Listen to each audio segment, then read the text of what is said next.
Good morning Odisha मु आपणको पई नहीं आसी राज्य तथा देश विदेश 15 गुरुत्वपूर्ण खबर वीडियो को थोड़ा शेष जाए निश्चय देखो वीडियो भल लगे गोटे लाइक करदे आउ चैनल रे प्रथम थर आसते चैनल को सब्सक्राइब करने जमारू भूलिए नहीं। चलतु नजर पकेबा आज प्रथम खबर उपरे वरिष्ठ नागरिक मानक सेमानकर पेंशन पाइबा पई एक जीवन प्रमाण पत्र देवर आवश्यकता रही थाए। सेमानकु प्रति वर्ष संपृक्त कार्यालय प्रमाण पत्र दाखल करने को पूर्व बारंबार कार्यालय परिदर्शन करने को पड़ुथिबा प्रमाण पत्र एबे सेमानकु घर पठाई पारिबे। जीवन प्रमाण आप द्वारा घर आराम रे प्रमाण पत्र दाखल करी होउची। पेंशन भोगी माने निज घरे बसी सेमानकर डिजिटल जीवन प्रमाण पत्र दाखल करि पारिबे। परवर्ती खबर राजधानी नुआ दिल्ली रे बड़ धरणर विस्फोरण। दिल्लीर ऐतिहासिक लाल किला निकट में शक्तिशाली विस्फोरण होईछि। विस्फोरण रे 8 जनकर मृत्यु होइतिबा बेले अनेक आहत होइछन्ति। विस्फोरण पर आखपाख अंचल रे आतंक खेली जाइछि। निकट रे थिबा दुकान गुडिकर कबाट एवं झरका भांगी जाइछि। विस्फोरण रे प्रकृत कारण एपर्यंत स्पष्ट होई नाही। दिल्ली पुलिस एवं बोमा निष्क्रियकारी दल घटनास्थल रे पहुंची तदंत करुछन्ति। परवर्ती खबर चलित नवेम्बर 27 तारिख आरंभ होई पारे विधानसभा शीत अधिवेशन। एने राज्य पूर्त आईन एवं अबकारी मंत्री पृथ्वीराज हरिचंदन सूचना देइछन्ति।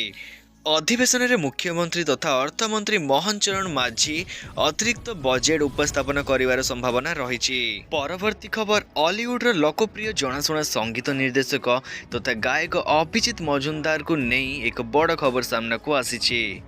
धीरे धीरे सुस्थ होउछन्ति मेलोडी किंग अभिजीत मजुमदार। आज तांको वेंटिलेटर रु बाहर करी मेडिसिन वार्ड को स्थानांतरित करा जाइछे। एनी एम्स पक्षरु सूचना दिया जाइछे। परवर्ती खबर आसंता 17 तारिख में लघुचाप संभावना। दक्षिण बंगोपसागर में लघुचाप क्षेत्र सृष्टि नहीं पूर्वानुमान करिसंति अंतर्जातीय पाणीपाग विज्ञानी जासन निकल्स। एहार प्रभाव में आंध्र प्रदेश तमिलनाडु केरल में वर्षा होई पारे। तेबे लघुचाप प्रभाव में ओडिशा रे कौन रहिबा ता उपर नजर रही। सेहीपरि 14 तारिख में दक्षिण पश्चिम बंगोपसागर में एक लो प्रेशर नहीं पूर्वानुमान करथिले पाणीपाग विभाग। हेले यार प्रभाव ओडिशा उपरे रहिबो नाही। अन्यपटे राज्य में शीतलहरीर संभावना। पाणीपाग विभाग पक्षरु सतर्क सूचना। जलबाष्प ह्रास सहित उत्तर पश्चिम दिगरु बहुतिबा सूक्ष्म ठंडा वायु प्रभाव में राज्य में खसी पारद। 4 दिन में 5 डिग्री खसिलानी राति तापमात्रा। 15 डिग्री तले रही 9टी सहरर पारद। उदयगिरी सर्वनिम्न तापमात्रा रेकर्ड होईछि। आगामी 3 दिन पर्यंत 2 ରୁ 3 डिग्री तापमात्रा कमिबा नहीं सूचना देइछन्ति आंचलिक पाणीपाग विभाग। 11 और 12 तारिख में कटक अनुगुल झारसुगुड़ा कंधमाल खोर्धार किछि स्थान में शीतलहरी संभावना रही। परवर्ती खबर बिगड़िला बॉलीवुड सुपरस्टार अभिनेता धर्मेंद्र स्वास्थ्यावस्था। गत किछि दिन धरी से ब्रिज कैंडी हॉस्पिटल रे भर्ती थिबा बेले आज तांको वेंटिलेटर रे रखा जायतिबा जणा पड़िछि। सूचना मिली जे आज तांको अवस्था आहुरी खराब हेबा परे तांको आईसीयू रे स्थानांतर करा जिबा सह वेंटिलेटर रे रखा जायछि। परवर्ती खबर महंगा हेबो recharge. Telecom company Jio Airtel और वोडाफोन आइडिया निजर कोटी कोटी ग्राहकों को देवाक जाउछन्ति बड़ झटका। कहीं ना खूब शीघ्र महंगा हेबाकु जाउछि मोबाइल रिचार्ज प्लान। नुआ रिपोर्ट अनुसार आसंता मास 1 तारिख में मोबाइल रिचार्ज प्लान 10 ରୁ 12% वृद्धि पाई पारे।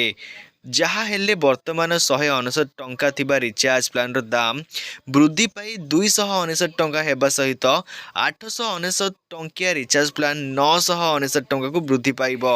वर्तमान सुधा जियो एयरटेल और Vodafone idea company recharge plan वृद्धि नहीं कौन सी घोषणा करि नथिले भी आसंता 1 तारिख रिचार्ज प्लान दाम बढ़ी पारे बोली खबर आसीछि।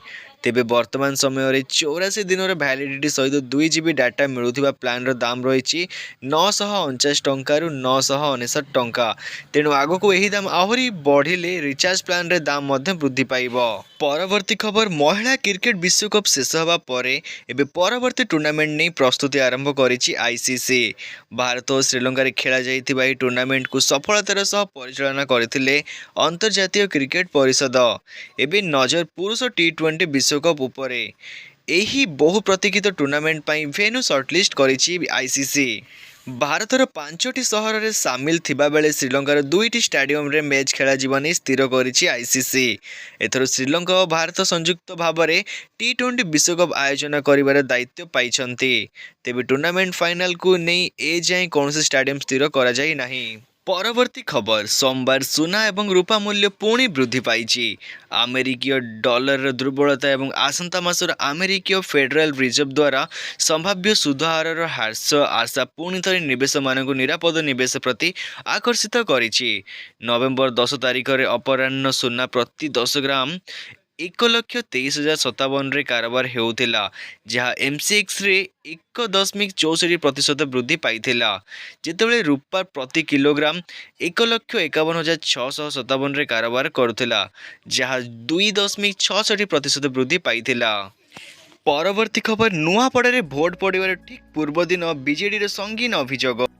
ନିରପେକ୍ଷ ନିର୍ବାଚନ ହେବା ନେଇ ଦଳ ସନ୍ଦେହ ପ୍ରକାଶ କରିଛି। ବିଜୁ ଜନତା ଦଳ ଅଭିଯୋଗ କରିଛି, ଗଞ୍ଜାମରୁ ଏକ ଇଭିଏମ୍ର ଟ୍ରକ୍ ନୂଆପଡ଼ାରେ ପହଞ୍ଚିଛି। ଏହାକୁ କେମିତି ଗ୍ରହଣ କଲେ ସିଇଓ? ଇଭିଏମ୍ କେଉଁଠି ଅଛି ସିଇଓ କୁହନ୍ତୁ। ଏହା ସହିତ ବିଜେଡି ଅଭିଯୋଗ କରିଛି, ଜିଲ୍ଲା ପ୍ରଶାସନର ପାତର କରୁଛି।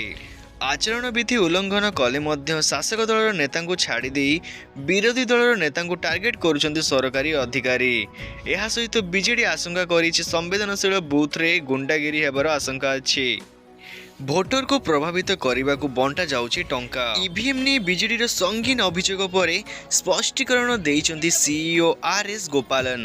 ସେ କହିଛନ୍ତି, ଇଭିଏମ୍ ଟ୍ରକ୍ ଗଞ୍ଜାମରୁ ନୂଆପଡ଼ା ଯିବା ଅଭିଯୋଗ ସତ ନୁହେଁ। ନୂଆପଡ଼ାକୁ ଅନ୍ୟ ଜିଲ୍ଲାର ଇଭିଏମ୍ ଆସିନାହିଁ କି ଭୋଟର ଅନ୍ୟ ଜିଲ୍ଲାର ଇଭିଏମ୍ ବ୍ୟବହାରରେ ହେବନି। ପଇସା ବଣ୍ଟନ ଅଭିଯୋଗ ନେଇ ସିଇଓ କହିଛନ୍ତି, ସେହି ଭିଡିଓକୁ ମୁଁ ଦେଖିଛି, ତାହା ଜିଲ୍ଲା ବାହାରର ବୋଲି ଜଣାପଡ଼ୁଛି। ପରବର୍ତ୍ତୀ ଖବର, ସରକାର ରାଜଧାନୀ ଦିଲ୍ଲୀରେ ଏକ ପ୍ରମୁଖ କ୍ରୀଡ଼ା ପ୍ରକଳ୍ପ ଯୋଜନା କରୁଛନ୍ତି। କ୍ରୀଡ଼ା ମନ୍ତ୍ରଣାଳୟ ସୂତ୍ରରୁ ଜଣାପଡ଼ିଛି, ସୋମବାର ପ୍ରକାଶ କରିଛନ୍ତି, ଜାତୀୟ ରାଜଧାନୀର ପ୍ରତୀକାତ୍ମକ ଜବାହରଲାଲ ନେହେରୁ ଷ୍ଟାଡିୟମକୁ ଭାଙ୍ଗି ଏକ କ୍ରୀଡ଼ା ସହର ନିର୍ମାଣ କରାଯିବ। ଏଥିରେ ସମସ୍ତ ପ୍ରମୁଖ କ୍ରୀଡ଼ା ପାଇଁ ସୁବିଧା ସହିତ ଖେଳାଳିମାନଙ୍କ ପାଇଁ ରହିବାର ବ୍ୟବସ୍ଥା ମଧ୍ୟ ରହିବ। ଷ୍ଟାଡିୟମର 101 ଏକର ଜମିକୁ ସମ୍ପୂର୍ଣ୍ଣ ନବୀକରଣ କରାଯିବ, କିନ୍ତୁ ଯୋଜନା କେବଳ ଏକ ପ୍ରସ୍ତାବ। ତେଣୁ ପ୍ରକଳ୍ପ ପାଇଁ ଏକ ସମୟସୀମା ଏପର୍ଯ୍ୟନ୍ତ ଚୂଡ଼ାନ୍ତ ହୋଇନାହିଁ। ପରବର୍ତ୍ତୀ ଖବର, ବଢ଼ିବ ଦରମା। କେନ୍ଦ୍ର ସରକାରୀ କର୍ମଚାରୀମାନଙ୍କର ଗୁରୁତ୍ୱପୂର୍ଣ୍ଣ ଖୁସି ଖବର। ଅଷ୍ଟମ ବେତନ କମିଶନ ଖୁବ୍ ଶୀଘ୍ର କାର୍ଯ୍ୟକାରୀ ହୋଇପାରେ ଏବଂ ଏହା ସହିତ ସରକାରୀ କର୍ମଚାରୀଙ୍କ ଦରମାରେ ଗୁରୁତ୍ୱପୂର୍ଣ୍ଣ ପରିବର୍ତ୍ତନ ଦେଖାଯାଇପାରେ। ଅର୍ଥ ମନ୍ତ୍ରଣାଳୟ ଦ୍ୱାରା ଜାରି କରାଯାଇଥିବା ଟର୍ମ ଆଣ୍ଡ ରେଫରେନ୍ସ ସର୍ତ୍ତାବଳୀ ଅନୁଯାୟୀ ସରକାର ଏବେ ସରକାରୀ ଦରମାକୁ ବେସରକାରୀ କ୍ଷେତ୍ର ସହିତ ସମକକ୍ଷ କରିବାକୁ ବିଚାର କରୁଛନ୍ତି। ଲକ୍ଷ୍ୟ ହେଉଛି ସରକାରୀ ଚାକିରିଗୁଡ଼ିକ ବେସରକାରୀ କମ୍ପାନୀଗୁଡ଼ିକ ପରି ଆକର୍ଷଣୀୟ ଏବଂ ପ୍ରତିଯୋଗିତାମୂଳକ କରିବା। ଯଦି ସରକାର ଏହି ନୂତନ ସୁପାରିଶଗୁଡ଼ିକ ଅନୁମୋଦନ କରନ୍ତି, ତେବେ କର୍ମଚାରୀମାନେ ବେସରକାରୀ କମ୍ପାନୀଗୁଡ଼ିକ ପରି ମୋଟା ଆକାରରେ ଦରମା ପାଇପାରିବେ। ଦକ୍ଷତା, ଉତ୍ତରଦାୟିତ୍ୱ ଏବଂ ଦାୟିତ୍ୱ ଉପରେ ବିଶେଷ ଗୁରୁତ୍ୱ ଦିଆଯିବ, ଯାହା ପ୍ରତ୍ୟେକ ବିଭାଗରେ ଉତ୍ପାଦକତା ବୃଦ୍ଧି ଏବଂ ନୂତନ କାର୍ଯ୍ୟକଳାପ ସୁନିଶ୍ଚିତ କରିବ। ଭିଡିଓଟିକୁ ଶେଷ ଯାଏଁ ଦେଖିଥିବାରୁ ଆପଣ ସମସ୍ତଙ୍କୁ ଧନ୍ୟବାଦ। ଆଜି ପାଇଁ ଏତିକି। ଅଧିକ ଖବର ପାଇଁ ଆମ ଚ୍ୟାନେଲଟିକୁ ସବସ୍କ୍ରାଇବ ନିଶ୍ଚୟ କରିନେବେ। ଭିଡିଓଟି ଭଲ ଲାଗିଥିଲେ ଗୋଟିଏ ଲାଇକ୍ କରିଦେବେ ଆଉ ଆପଣମାନଙ୍କ ସାଙ୍ଗମାନଙ୍କ ସହ ନିଶ୍ଚୟ ସେୟାର କରିନିଅନ୍ତୁ।